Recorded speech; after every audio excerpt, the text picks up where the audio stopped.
우리 오늘 함께 읽은 본문 말씀을 가지고 숨어있는 큰 용사라는 제목으로 함께 말씀을 나누도록 하겠습니다.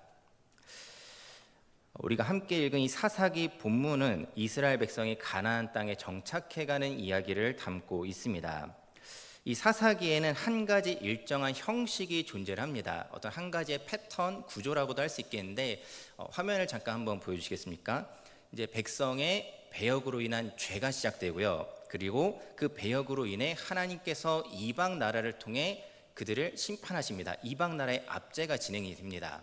그럼 그제서야 이제 이스라엘 백성들이 간구하며 하나님 앞에 회개합니다. 그러면 그때 하나님께서 사사를 보내셔서 그들을 구원하셨는데 이 구원의 역사 이후에 어떤 일이 일어나는가? 이스라엘 백성이 이것을 망각합니다.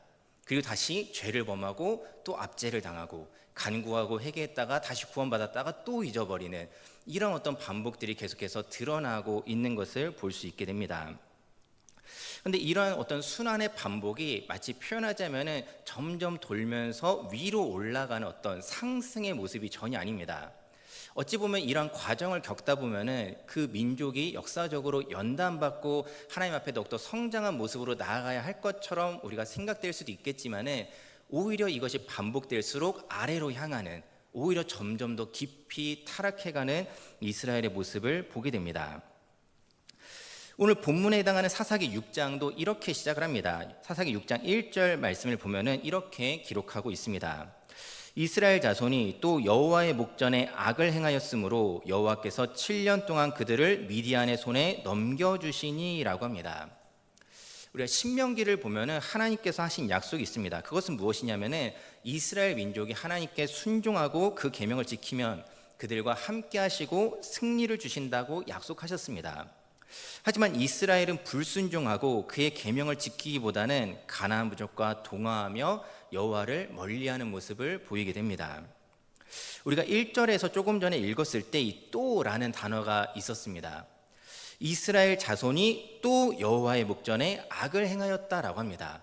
즉 지금 이러한 모습들이 앞서 설명드린 것처럼 반복되는 패턴 가운데 나타나고 있는 것인데 성경에서도 이것을 가리켜서 또 그들이 여호와의 목전에서 악을 행한다라고 강조할 만큼 이런 모습이 반복되고 있었다라는 것입니다. 그 결과로 이번에는 미디안 족속에 의해서 압제를 당하게 됩니다. 이제 이러한 배경 가운데 사사기 6장이 시작이 된다 할 수 있습니다. 이 6장에 등장하는 이 미디안 족속이라는 이들에 관해서 짧게 조금 나누자면은 이들은 이스라엘 동편 사막 지역에서 주로 활동하는 유목민들입니다. 즉 이제 집을 짓고 거처를 정해서 거기에 계속해서 머무는 것이 아니라 이리저리 떠돌면서 살아갔던 사람들이 미디안 족속입니다. 그들은 현재 이스라엘이 거주하고 있는 이 가나안 땅에 머물거나 그 땅을 어떤 점거하는 이런 일은 보이지 않았습니다. 대체로 그들이 했던 일은 무엇이냐면은 이 유목민이라는 특성답게 본인들이, 쉽게 얘기하면 이런 겁니다. 본인들이 먹을 게 떨어지면 쳐들어가서 먹을 거 뺏어오고, 또 자기들 떠돌다가 먹을 거 떨어지면 또 쳐들어가서 먹을 거 뺏어오고, 이런 어떤 모습들을 계속해서 보이게 됩니다. 이제 수시로 가나안 땅에 올라와서 곡식이며 가축을 약탈해 가게 됩니다. 이 기간이 약 7년 정도 흘렀을 때 오늘 본문의 배경이 시작된다라고 할 수 있습니다. 이때 당시에 미디안의 괴롭힘이 너무 심해서 이 이스라엘 자손 중에서는 산속이나 굴에 들어가기도 하고 산성을 만들어서 피신했다라고 하기도 합니다. 그런데 문제는 이 미디안만 이렇게 했느냐? 그렇지 않다라는 것입니다. 오늘 본문에서는 미디안이 조금 더 강조되긴 했지만은 이 사사기 6장 3절과 4절을 보면은 미디안만 이렇게 했던 것이 아니라는 것을 볼 수 있습니다. 사사기 6장 3절과 4절 말씀을 보면은 이렇습니다. 이스라엘이 파종한 때면 미디안과 아말렉과 동방 사람들이 치러 올라와서 진을 치고 가사에 이르도록 토지 소산을 멸하여 이스라엘 가운데 먹을 것을 남겨두지 아니하며 양이나 소나 나귀도 남기지 아니하니라고 합니다. 마치 메뚜기 떼가 그 밭을 쓸어가면 아무것도 남지 않았던 것처럼 이게 미디안이라는 어떤 한 족속만 그래도 너무나 힘들 것인데 미디안뿐만 아니라 아말렉과 여러 동방 사람들, 여러 민족들이 다 이스라엘을 쳐들어와서, 특히 이제 오늘 좀 전에 본문에서 보면 이스라엘이 파종한 때면 열심히 농사 짓고 있는데 쳐들어와서 먹을 거 뺏어가고 가축 뺏어가는 겁니다. 이런 어떤 상황 속에서 이스라엘이 7년이 지나서야 어찌 보면 여호와께 부르짖기 시작합니다. 그리고 하나님께서는 이번에도 사사를 보내어서 그들을 구원하시는데 그 사람이 바로 기드온이라는 인물입니다. 여호와의 사자가 기드온에게 나타나서 그를 부르기를 어떻게 부릅니까? 큰 용사여라고 부릅니다. 그런데 본문을 자세히 보면은 이 큰 용사라는 호칭이 굉장히 어색하게 보이기도 합니다. 이 기드온이 나타나는 장면을 우리가 다시금 살펴보도록 하겠습니다. 오늘 본문 11절을 보면은 여호와의 사자가 상수리 나무 아래에 앉아서 그를 보았다라고 합니다. 그때 기드온의 모습은 어떤 모습입니까? 그때 기드온은 밀을 포도주 틀에서 타작하고 있었다고 합니다. 밀을 타작한다라는 말은 공사지은 곡식의 이삭을 떨어서 알곡을 거두는 일이죠. 이제 농사를 짓고 그 수확물을 거두는 일을 하고 있는 것입니다. 본래 이러한 밀타작은 마당이나 밭에서 해야 됩니다. 넓은 장소에서 이것을 행해야 되는데 기드온은 어찌 보면 몇 사람 들어가면은 공간이 없는 이 포도주 틀에서 이 일을 하고 있었습니다. 이제 당시에 어떤 포도주 틀을 생각해 볼 때 이 포도주 틀이 아무리 커도 성인 남성 한 두세 명이 들어가면은 꽉 차는 굉장히 비좁은 공간입니다. 여기서 이제 타작을 한다라는 것은 한 번에 할 일을 한 번에 하지 못하고 여러 차례에 걸쳐서 할 수밖에 없었다라는 것이기도 합니다.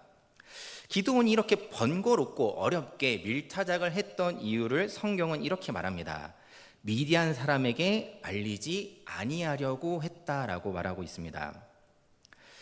앞서 기드온이 등장한 시기의 상황을 설명할 때 미디안 사람들이 수시로 이스라엘 땅을 침범해서 그들의 곡식과 가축을 약탈해갔다라고 말씀을 드렸습니다.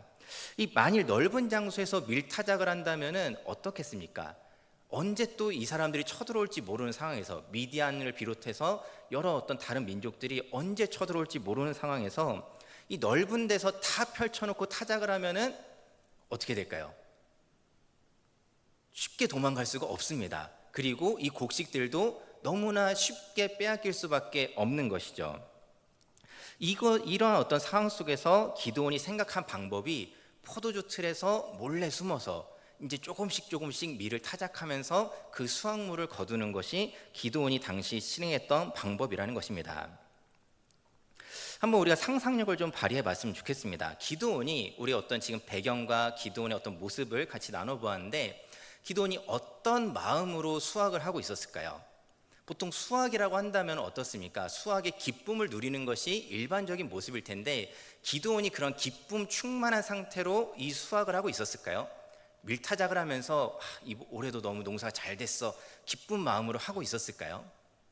그의 어떤 표정이나 몸짓이 어떤 것이었을지 우리가 조금 생각해 보면은 잘 알 수 있습니다. 기쁨으로 힘있게 타작하기보다는 눈치 보면서 초조한 표정으로 언제 또 그 민족이 쳐들어올지 모르는 그 조마조마한 마음으로 타작을 하고 있었을 기드온의 모습을 우리가 생각해 볼 수 있습니다. 그런데 그때 여호와의 사자가 나타나서 기드온에게 말하는 겁니다. 그를 부르기를 큰 용사여라고 부르고 있는 것입니다. 여러분이 만일 기드온이라면 이 말을 듣고 어떤 마음이 드시겠습니까? 한번 기드온의 그 어떤 상황 속에 나를 좀 이입해 봤을 때 여호와의 사자가 나타나서 나를 향해 부르는 겁니다. 나는 눈치 보면서 조심스럽게 밀타작하고 있는데 막 눈치 보고 초조한 마음으로 하고 있었는데 나타나가지고 저에게 큰 용사야 부르시는 겁니다. 아마 제가 한번 이입을 해봤을 때 이런 생각이 가장 먼저 들 것 같습니다. 하나님 저 놀리세요? 큰 용사라니요. 저 지금 무슨 상태인지 모르세요? 제가 지금 얼마나 두렵고 초조한 마음으로 몰래 타작하고 있는데 하나님 큰 용사라니 지금 저 놀리시는 거 맞죠? 이런 생각이 먼저 들지도 모르겠습니다. 이 실제로 기드온의 그 반응도 긍정적이지 않습니다. 우리가 아까 성경 본문을 읽었는데 이 13절 말씀을 좀 다시 한번 보도록 하겠습니다. 13절에서 기드온이 여호와의 사자 앞에 이렇게 이야기를 합니다. 기드온이 그에게 대답하되 오 나의 주여 여호와께서 우리와 함께 계시면 어찌하여 이 모든 일이 우리에게 일어났나이까? 또 우리 조상들이 일찍이 우리에게 이르기를 여호와께서 우리를 애굽에서 올라오게 하신 것이 아니냐 그 모든 이적이 어디 있나이까? 이제 여호와께서 우리를 버리사 미디안의 손에 우리를 넘겨주셨나이다 하니 대답합니다. 길죠? 오늘 본문 중에 한 절로 했을 때 가장 깁니다. 이게 지금 어떤 내용입니까? 기드온의 불평, 불만입니다. 큰 용사여라고 부르는 그 하나님의 사자 앞에서 하는 말이 이러한 말입니다. 그는 기드온은 불평과 불만 가득한 마음으로 여호와의 사자를 향해서 따져 묻습니다. 하나님, 우리와 함께 계시면은 왜 이런 일이 우리에게 일어납니까?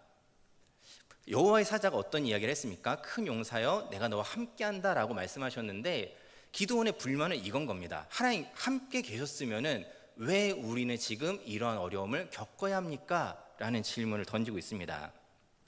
여기서 한 가지 주목할 만한 사실 중에 하나는 무엇이냐면은 기드온이 여호와의 사자를 향해서 오 나의 주여라고 부르고 있는 것입니다. 이것을 이제 원어로 보면은 이제 B라는 단어를 쓰고 있습니다. 우리 이제 한글 성경에서는 번역되지 않은 표현인데, 이게 어떤 때 사용되는 단어냐면은 낮은 사람이 높은 사람에게 또는 인간이 신에게, 하나님께 이야기할 때 허락을 구하는 단어로서 이 B라는 단어를 쓰고 있습니다. 그것이 이제 원문에 기록되어 있는데, 지금 즉 어떤 것입니까? 이 기드온이 자신의 그 속마음을 가지고 하나님께 아뢰고 있다라는 겁니다. 어찌 보면은 이 기드온의 모습이 굉장히 이중적이라고 할 수 있습니다. 어찌 보면 하나님을 향해서 왜 이제서야 나타나십니까? 하나님 계시면은 우리는 왜 이렇습니까? 라고 불평과 불만이 가득하지만은 한편으로는 지금 이 이야기를 정확하게 하나님께 하고 있다는 겁니다. 어떤 추상적인 이야기로서가 아니라 분명하게 하나님을 인지하고 그 여호와 하나님께 자신의 감정을 이야기하고 있다는 사실입니다. 기드온은 여호와께서 함께 계시도다라는 이 사자의 말을 그대로 받아서 반박하기를, 왜 우리는 이렇습니까? 대답하면서 우리 조상들을 애굽에서 올라오게 하신 그 모든 이적이 어디 있습니까? 라고 묻습니다. 그러면서 기드온이 오늘 13절에서 말하는 결론은 무엇입니까? 이제 여호와께서 우리를 버리사 미디안의 손에 우리를 넘겨주셨나이다. 이 기드온도 이스라엘 민족이라는 점을 생각해 볼 때, 그리고 이스라엘 민족이 가진 어떤 교육의 모습을 생각해 볼 때, 그도 어려서부터 부모님에게 성경 말씀을 들으면서 자랐을 것입니다. 물론 우리가 지금 보는 어떤 이런 성경 책의 형태와는 조금 다르겠지만은 하나님께서 행하셨던 놀라운 일들에 대해서 그가 알고 있었고, 그 이적들이 어디 있습니까? 라고 말한다는 것은 그것들을 안다라는 것이죠. 특히 그 조상들이 애굽에서 나올 때 행하셨던 그 일들, 우리도 성경을 통해 잘 알고 있는 그 이적들을 기드온도 알고 있었던 것입니다. 10가지 재앙과 홍해 사건들, 이런 놀라운 일들, 우리 조상에게 베풀으셨던 하나님의 놀라운 기적 역사들을 기드온도 알고 있었습니다. 그래서 오히려 묻는 겁니다. 하나님 함께 계시다면은 왜 우리에게는 그러한 기적이 없습니까? 왜 우리는 그런 놀라운 기적들로 구원하시지 않으십니까? 라는 질문을 하고 있는 것이죠. 기드온에게 이러한 이야기들은 자신의 삶과는 너무나 먼 이야기가 돼버렸다라는 것입니다. 어찌 보면 어렸을 때에는 그런 놀라운 하나님의 이야기를 들으면서 가슴이 두근두근했을지도 모릅니다. 아, 우리 하나님 그런 분이구나. 우리 하나님이 하시는 일들을 나도 볼 수 있겠구나. 어떤 어린 마음의 기대들도 있었을지 모르겠습니다. 그런데 정작 그가 살아온 그 시간들 속에서 그가 포도주 틀 안에서 몰래 타작하는 그에게는 이러한 하나님의 놀라운 이적들은 자신의 삶과는 너무나 먼, 상관없는 이야기가 되어버렸다라는 것입니다. 그렇기 때문에 그가 결론 내리기를, 하나님은 우리와 함께 계시지 않는다, 결론 내리게 됩니다. 기드온의 모습을 통해 우리의 삶의 모습을 잠시 돌아보았으면 좋겠습니다. 혹시 우리 삶 가운데서도 이런 모습일 때가 있지는 않습니까? 말씀을 통해 들은 하나님의 놀라운 기적이 내 삶에서도 이루어지기를 기대하지만은 그 모습들이, 성경에 나오는 그 이야기들이 정작 내가 살아가는 그 하루하루 나의 삶 속에서 나타나는 모습들과는 너무나 멀게 느껴지는 때가 있지는 않습니까? 내 삶과 말씀 사이의 간격이 너무나 멀게 느껴진 적이 있지는 않습니까? 하나님은 바다를 가리시고 죽은 이도 살리시고 모든 병을 고치시고 낮은 자를 일으켜 높은 곳에 세우시는 하나님이신데, 전지전능한 하나님이신데 내 삶은 왜 이럴까? 그런 질문들이 우리에게 던져질 때도 있지는 않습니까? 그러면서 혹시 우리도 하나님이 나와 함께 계시는 게 맞을까? 이런 질문들을 혹시 던져본 때가 있지는 않은지 모르겠습니다. 기드온의 이런 모습은 우리가 익숙하게 들어온 기드온의 모습과는 참 많이 다릅니다. 사실 우리가 기드온 하면은 가장 먼저 떠올리는 게 아마 기드온과 300용사 이야기라고 생각이 됩니다. 그가 가진 것 없이 어떤 사실 이 300명이 정말 한 명 한 명이 일기당천의 용사들이어서 이겼습니까? 그렇지 않습니다. 하나님이 행하시는 그 놀라운 이적을 행했던 그 일들 가운데 그 믿음과 담대함의 모습이 우리가 익숙하게 기억하는 기드온의 모습일 텐데, 이러한 모습들이 그리고 우리 삶에 펼쳐지고 나타나길 원하는데 오늘의 기드온의 모습은 그렇지 않다라는 것이죠. 여기서 이제 한 가지 좀 질문을 던져보게 됩니다. 지금의 기드온은 우리가 생각하는 어떤 기드온의 모습과 너무나도 거리가 먼데, 지금 하나님은 어떤 때 찾아오셨습니까? 지금 이렇게 불평, 불만 가득할 때 찾아오셔서 그를 사사로 부르셨다라는 사실입니다. 오늘 본문 속 기드온을 통해서 우리 자신을 돌아볼 수 있기를 원합니다. 오늘 기드온의 모습은 단순히 성경 속에 있는 어떤 회의론자가 아닙니다. 어떤 부정적인 한 사람의 모습이 아닙니다. 오늘 기드온의 모습은 한때 우리의 모습이었을 수도 있고 지금 우리의 모습일 수도 있으며 앞으로 찾아올 어느 날의 우리의 모습일 수도 있습니다. 이 사실을 기억하며 하나님께서 기드온을 찾아오셔서 그를 향해 큰 용사야 라고 부르셨던 그 의미를 우리가 오늘 다시 한번 좀 되새겨 볼 수 있길 원합니다. 하나님께서 우리를 찾아오시고 우리를 향해서도 큰 용사라고 부르시며 말씀하고 계심을 기억하시기 바랍니다. 오늘 참 길게 기드온의 불평이 이어졌습니다. 근데 여기에 대해서 하나님의 대답은 이렇습니다. 14절을 보면은 여호와께서 그를 향하여 이르시되 너는 가서 이 너의 힘으로 이스라엘을 미디안의 손에서 구원하라. 내가 너를 보낸 것이 아니냐 하시니라. 이어지는 기드온의 대답까지 보면은 15절에 그러나 기드온이 그에게 대답하되 오 주여 내가 무엇으로 이스라엘을 구원하리이까? 보소서 나의 집은 므낫세 중에 극히 약하고 나는 내 아버지 집에서 가장 작은 자니이다 하니 대답합니다. 하나님께서 기드온에게 하시는 말씀을 보면은 이렇게 말씀하십니다. 너는 가서 이 너의 힘으로 이스라엘을 구원하라 말씀하십니다. 그래서 기드온이 묻습니다. 오 주여 내가 무엇으로 이스라엘을 구원하리이까? 우리가 생각할 때 하나님께서 이렇게 말씀하셔야 어찌 보면 저의 어떤 일반적인 생각과 상식에서는 이래야 될 것 같습니다. 하나님께서 기드온에게 내가 너에게 새 힘을 줄 테니 그 힘으로 이스라엘을 구원해라 라고 해야 될 것 같은 상황으로 저는 좀 느껴지기도 합니다.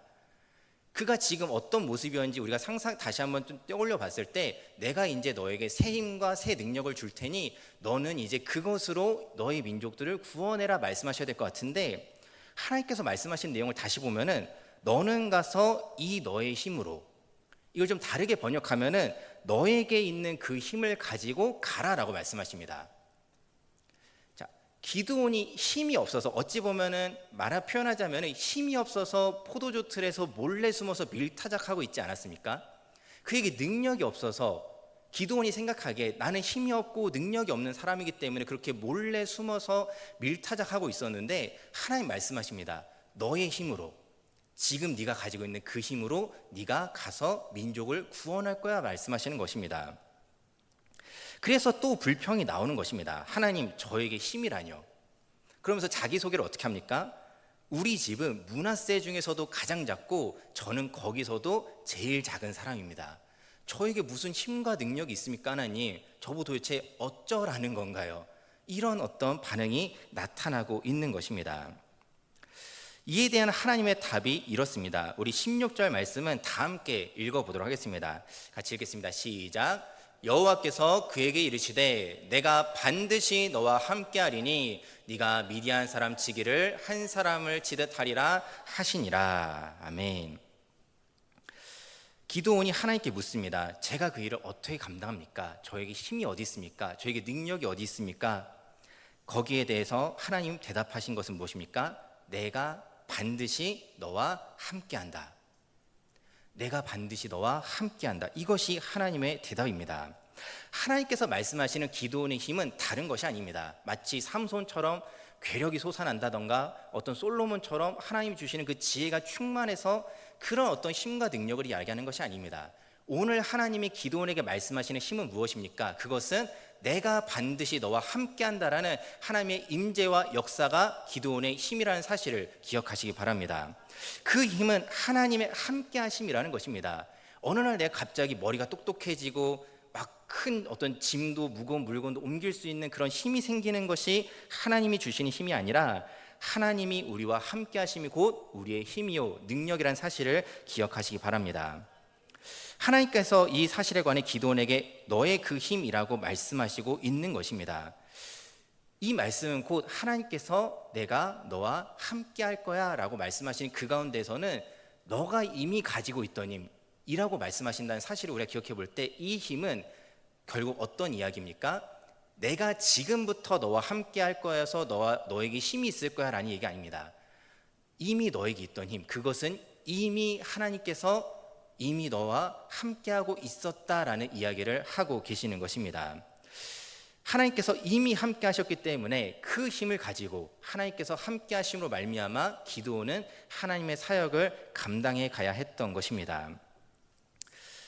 기드온은 자기 자신을 가리켜서 내 아버지 집에서도 가장 작은 자입니다 라고 이야기했습니다. 이 말은 자신이 속한 그 가정에서 자신이 제일 작다라는 건 뭡니까? 내가 제일, 이런 표현이기도 합니다. 제가 제일 쓸모없는 사람입니다. 저희가 속한 공동체에서 제가 제일 별 볼 일이 없어요, 이런 말이기도 합니다. 제가 가장 쓸모없는 사람이고 제가 가장 못난 사람인데 하나님 제가 뭘 어떻게 하겠습니까? 기드온 자신이 바라보는 자신의 모습은 그런 모습이었습니다. 하지만 하나님은 그를 향해서 큰 용사야 부르시면서 말씀하시는 것입니다. 너는 못나지 않았고 쓸모없지 않아. 너는 나의 큰 용사야. 하나님께서 부르고 계신 것입니다. 그렇습니다. 그는 쓸모없는 사람이 아닙니다. 왜냐하면 하나님께서 그를 사용하시기 때문입니다. 하나님께서 반드시 그와 함께 하시기 때문입니다. 전능하신 하나님께서 친히 택하여 당신의 영광을 위해 사용하시기 때문에 그가 자신을 바라볼 때는 나는 우리 집에서도 가장 쓸모없는 자이지만 하나님의 시선으로는 너야말로 큰 용사다라고 우리에게 말씀하고 계시다는 사실을 기억하시기 바랍니다. 우리가 바라보는 나의 모습은 어떻습니까? 혹시 기드온과 같이 자신을 바라보고 있지는 않습니까? 내가 할 수 있는 게 뭐가 있을까? 마치 미디안과 같은 세상의 강한 힘 앞에서 때로는 정말 별 볼 일 없고 쓸모없는 것처럼 느껴지는 혹시 나의 어떤 부분들이 있다면 기억하시기 바랍니다. 하나님께서 함께 하십니다. 그리고 그러한 우리를 향해서 큰 용사야 불러주고 계시다는 사실을 믿으시기 바랍니다. 여호와께서 함께 하심이 우리의 힘이라는 사실을 믿으시기 바랍니다. 사도 바울도 이러한 믿음으로 이렇게 고백했습니다. 에베소서 3장 7절 말씀을 우리 통해서 같이 한번 확인해 보도록 하겠습니다. 에베소서 3장 7절 말씀 같이 읽겠습니다. 시작. 이 복음을 위하여 그의 능력이 역사하시는 대로 내게 주신 하나님의 은혜의 선물을 따라 내가 일꾼이 되었노라. 아멘. 에베소서 3장에서 사도 바울도 스스로 고백할 때 이렇게 이야기합니다. 모든 성도 중에 지극히 작은 자보다 더 작은 나에게 라고 자신을 소개합니다. 내가 가장 작은 자입니다. 내가 가장 별 볼 일 없는 사람입니다 라고 이야기를 합니다. 그렇지만은 그러면서 어떤 이야기를 합니까? 그러나 그러한 자신에게 은혜를 주셔서 측량할 수 없는 그리스도의 풍성함을 전하게 하셨다라고 고백합니다. 그리고 이것은 영원부터 우리 주 그리스도 예수 안에서 예정하신 뜻대로 하신 일이다라고 고백하고 있습니다. 이러한 고백이 저와 여러분의 고백되어지기를 소망합니다. 영원 전부터 우리를 그리스도 예수 안에서 예정하신 하나님의 뜻대로 하나님께서 우리를 통해 일하실 줄 믿으시기 바랍니다. 반드시 끝까지 함께 하십니다. 그 믿음으로 살아가는 저와 여러분 되길 소망합니다. 미디안과 같은 강한 세상의 어떤 침략들이 우리에게 계속해서 찾아올 것입니다. 그 미디안뿐만 아니라 여러 민족들이 쳐들어와서 우리의 것을 뺏어가는 듯한 그런 모습들이 우리의 삶 가운데서도 나타날 수 있습니다. 하지만 기억하십시오. 하나님이 반드시 함께 하십니다. 하나님이 함께 하심이 우리의 힘이 되어져서 큰 용사로서 세상 가운데 나아가 승리하게 되어질 줄 믿으시기 바랍니다. 그 힘으로 하루하루를 살아가는 우리 모든 성도 여러분 되시기를 주님의 이름으로 축원합니다.